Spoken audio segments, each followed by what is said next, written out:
If you did this every single month, your business would double in the next 90 days.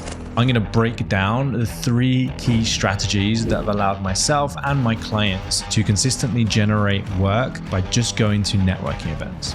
Our mission when we go to a networking event should be to actually be the most valuable person in that room. People are very focused on themselves. The majority of your time should be spent on the person you're talking to, not on yourself. We're not actually there to sell anything, or we're not actually there to prove anything to anybody. What I would encourage you to do is say things like, well, if you just had a magic wand, what's the first thing that you would fix? Or when you follow up, you remind them, we met at, you mentioned, this is the cool part, right?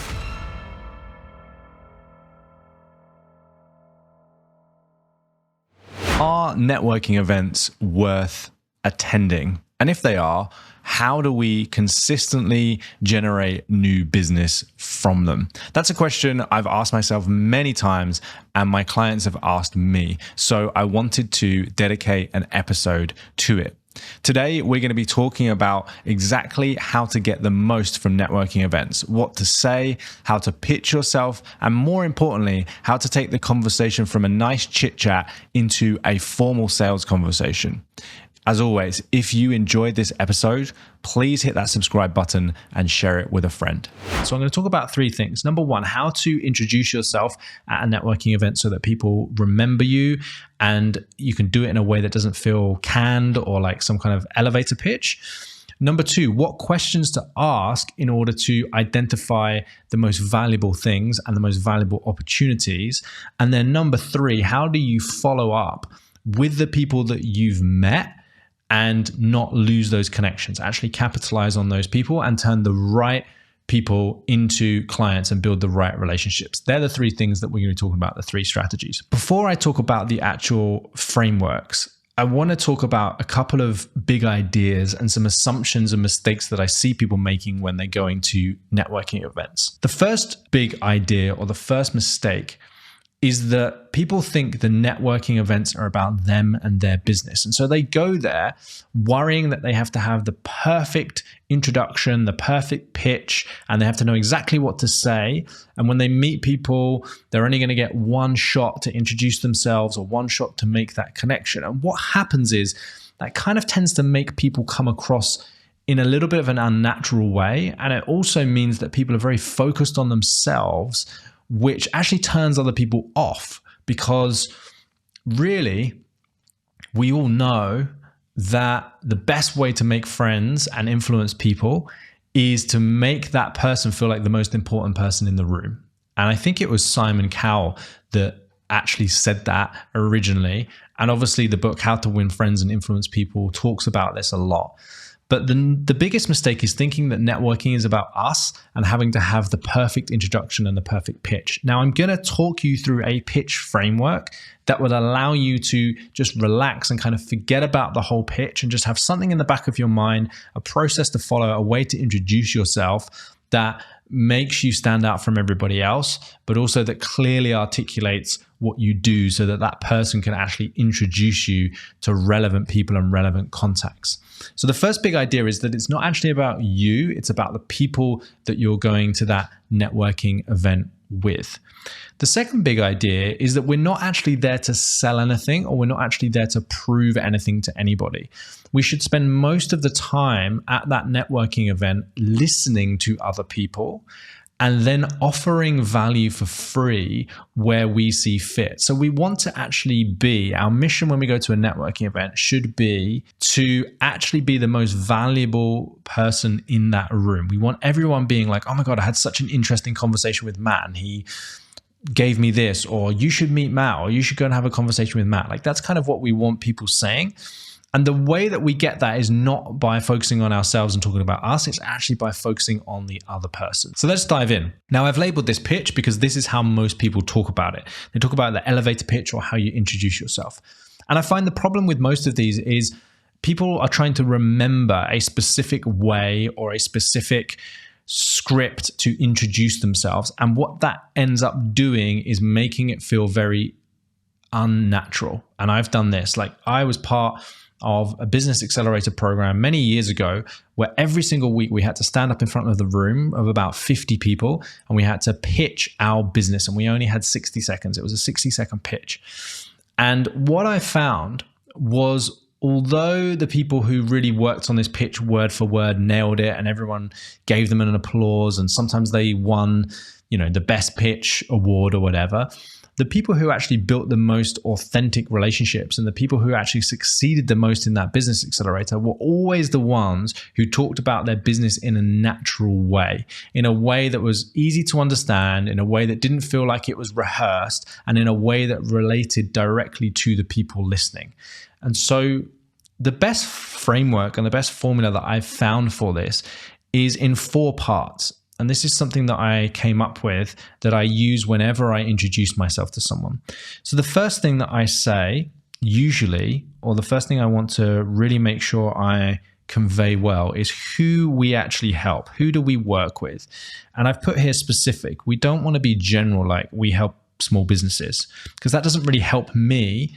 If I find you really interesting, I want to introduce you to someone, I'm not going to be like, hey, you should meet Joe. He works with small business owners, because that's going to be like 90% of the people in the room. And it's actually about 90% of businesses, both in the UK and the US and in most economies, right? 80 to 90% of businesses are what we would call small businesses. So we want to try and be as specific as possible. In our case, we talk about creative studios. We say we help creative studios.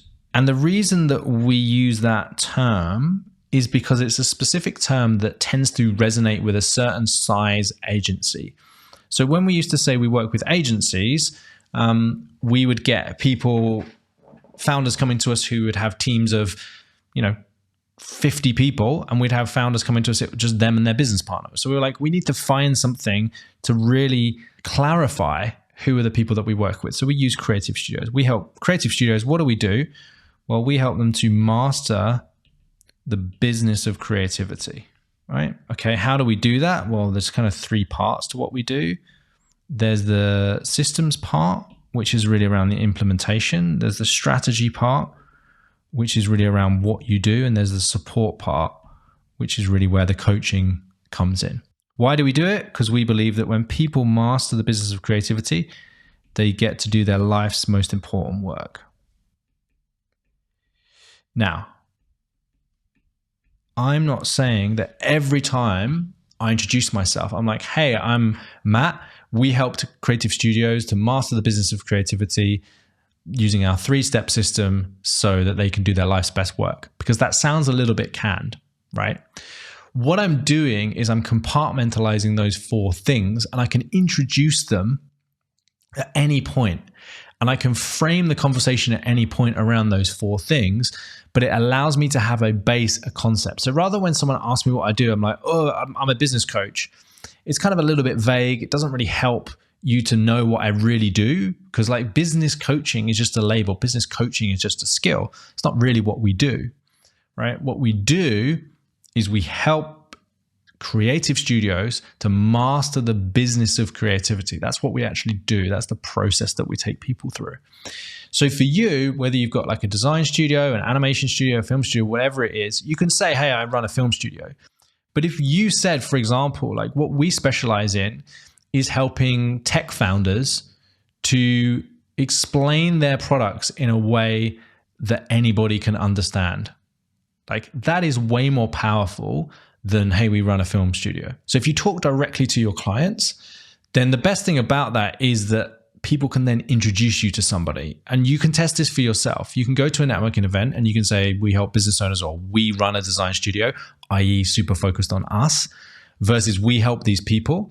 And notice when you say we help these people, if you say that to enough people, then what you'll start to get is you'll start to get people saying to you, oh, I need to introduce you to so-and-so, because they think of somebody who meets that criteria. And that's the key, right? We want to be able to identify the who so that other people who aren't necessarily going to become clients are able to introduce us to those types of people, right?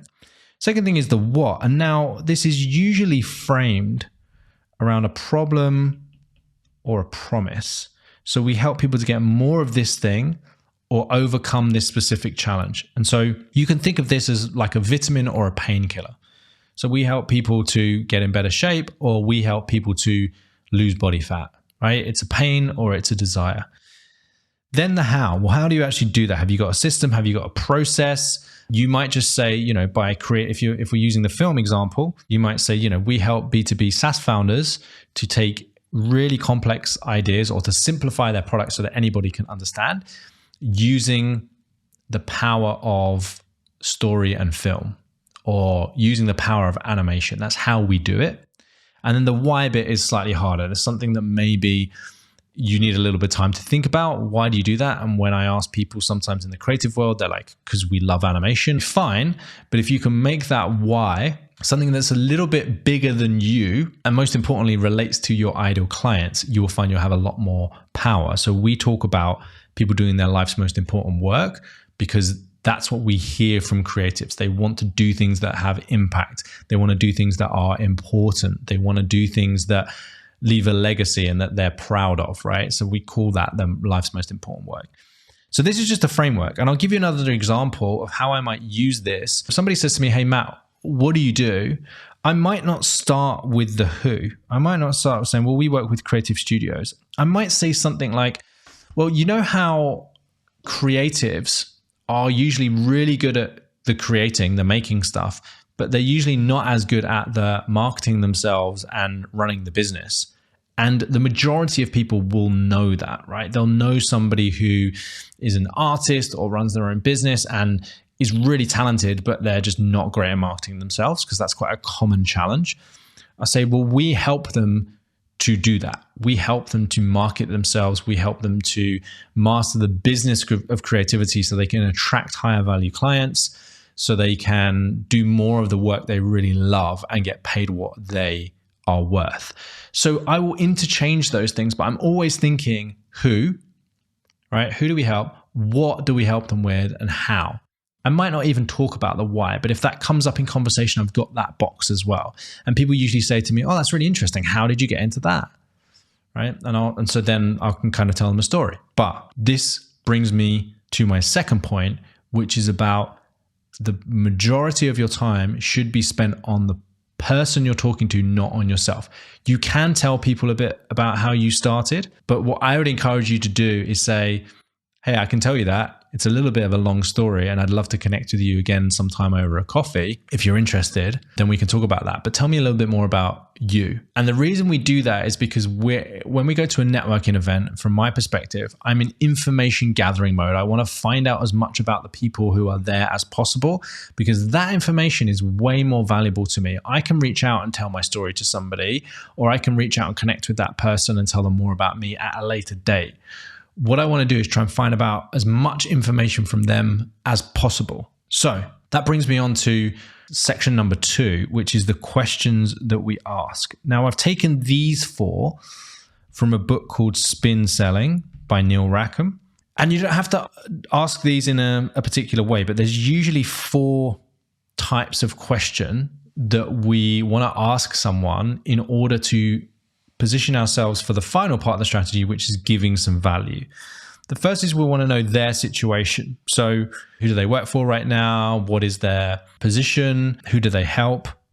All of that kind of stuff, right? We want to try and limit the number of situational questions, because there was a study that showed that situational questions are ones that people find a little bit more boring. And you probably had this experience yourself if you've gone to a networking event, or if you've traveled a lot and you get to that point, oh, hey, my name's Matt, and I grew up in England and now I live here and this is what I do. You get a little bit bored of telling people that. So we want to try and spend the least amount of time on the situational questions as possible. Then I think in my head about positives and negatives. So right here we've got problem. Okay, and this is literally the spin selling formula. So situation, problem, impact, need. But what I see happening a lot is when people have this in their mind, they will meet someone and say, hey, nice to meet you, Jay. They tell me a little bit about what you do. Oh, amazing. And so what's your biggest problem right now?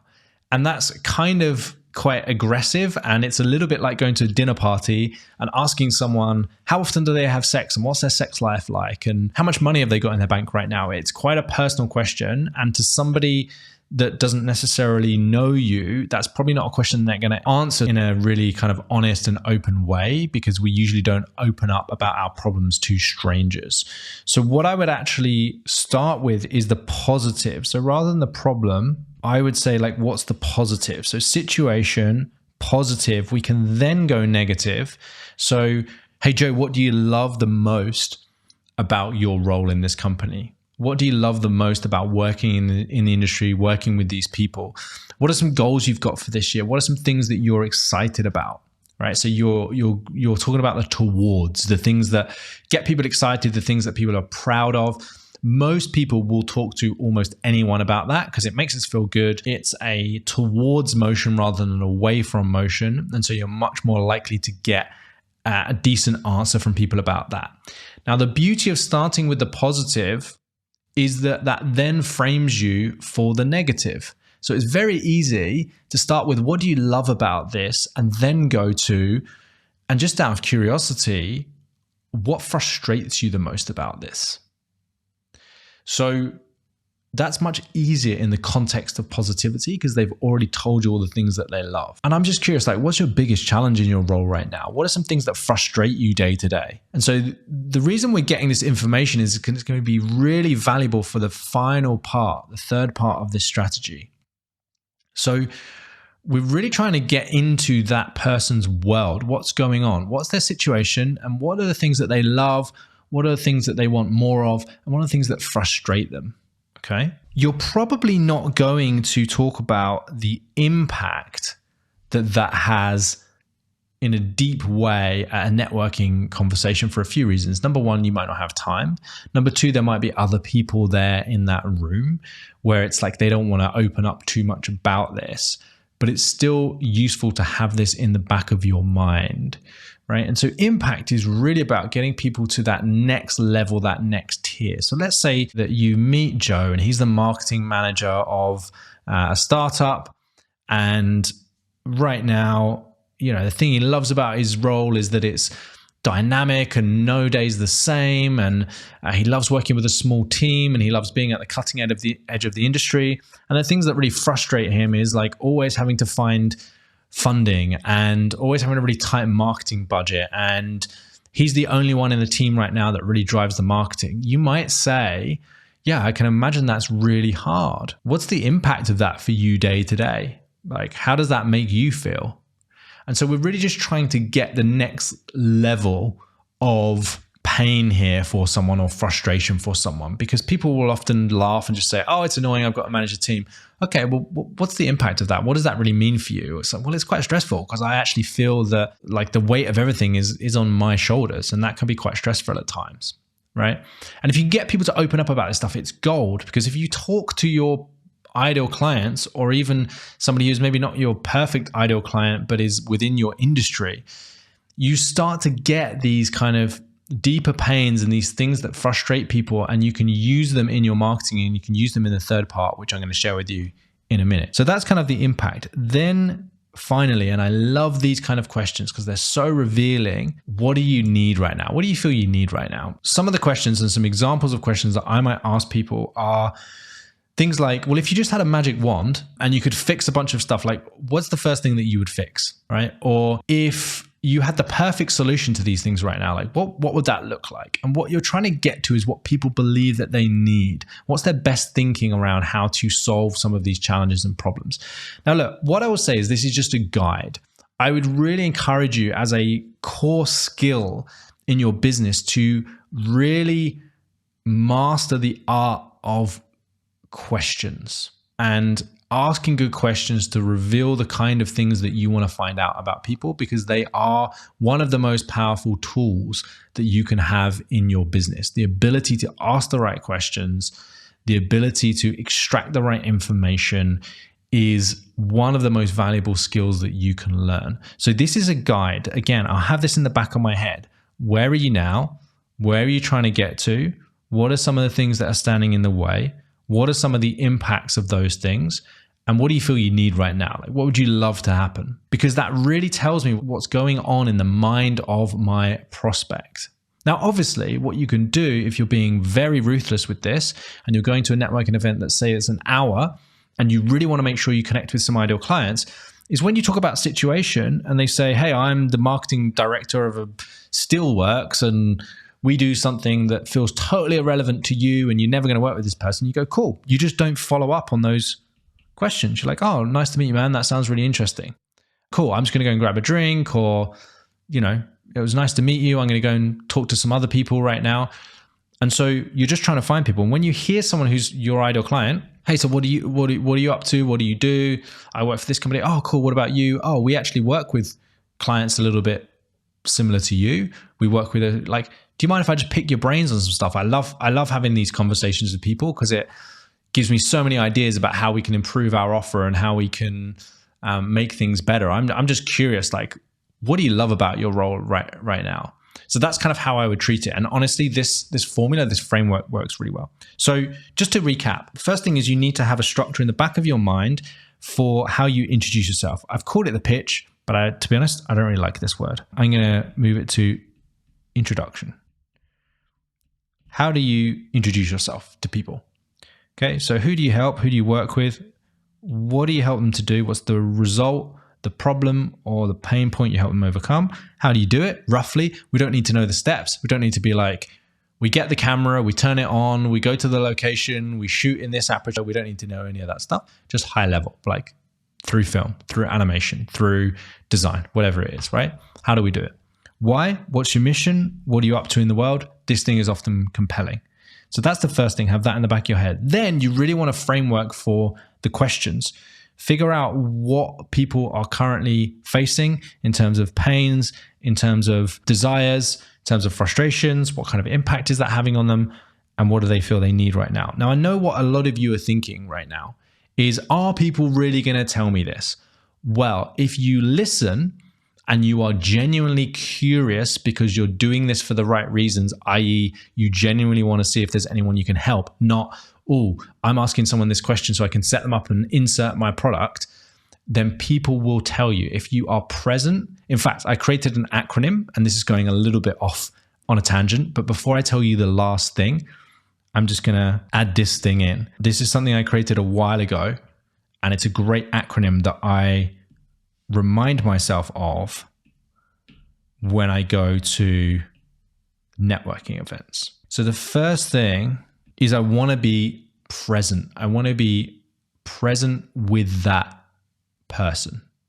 Okay. If I'm not present, if I'm in my head thinking about loads of other things and thinking about how I'm going to introduce myself, that will come off and people will get that you're not really listening.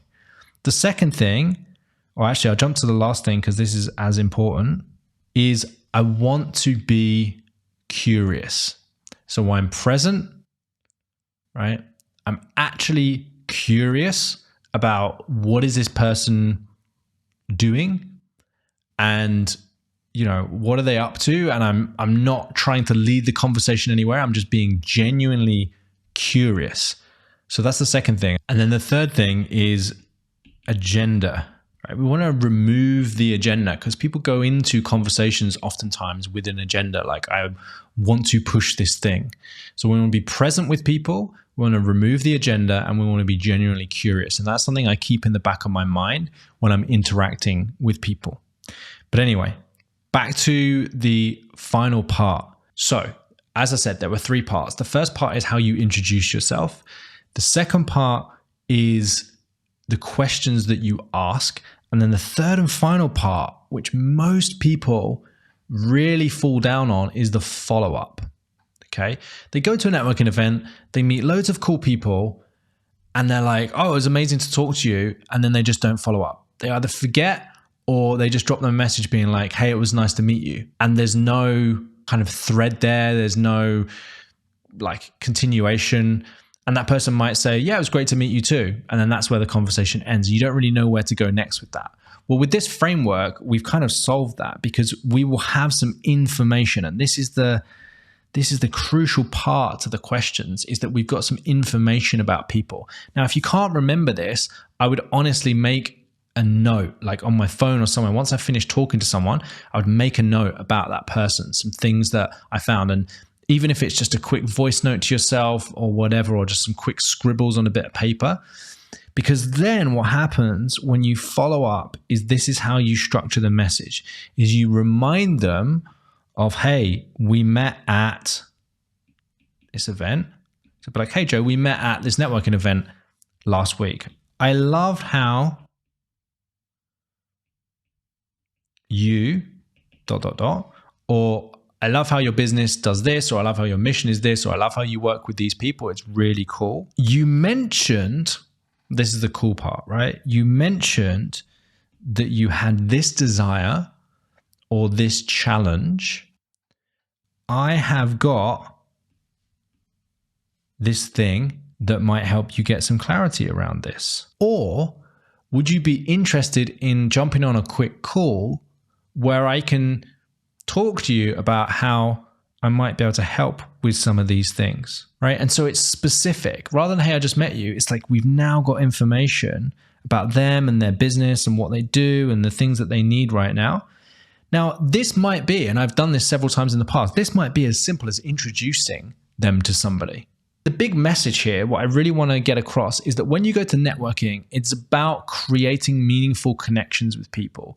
Because oftentimes, some of my best clients have come from a referral from somebody else who will never be a client because they're just not people that we work with. But because I've taken a genuine interest, I've delivered value, and I've remembered specific things about them, they like me enough and they trust me enough to introduce me to somebody else. So if we go back to this concept, it's like, hey, Joe, I met you at this event. I really love how you do this. I remember you saying that right now this is a frustration or a pain, or I remember you saying that this is what you want more of this year. Would it be useful if I introduce you to someone in my network that can help with these things? Or even if they're a prospect, right? This is how simple it can get. If they're a prospect, I would love to send you one of my favorite books on this topic. What's your address? And honestly, if you did this every single month, if you went to a networking event every single month with this strategy and you clearly described what you do to people, you listened actively and asked the right questions, and then you followed up with people and delivered value and just gave them something like a free call, a PDF that you've written, a book that you've read, an introduction to the network, and you expected nothing in return, your business would double in the next 90 days. And that sounds like a big promise, but I guarantee that this is something that either you're not doing correctly, if that's not the case, or consistently. Because going once and making a couple of contacts is great, but doing that consistently and finding the right networking events to go to, whether they're conferences, whether they're small kind of intimate events, doesn't matter. The thing that matters is you're talking to the right people, you're listening actively, and then you're finding ways to demonstrate value and deliver things up front.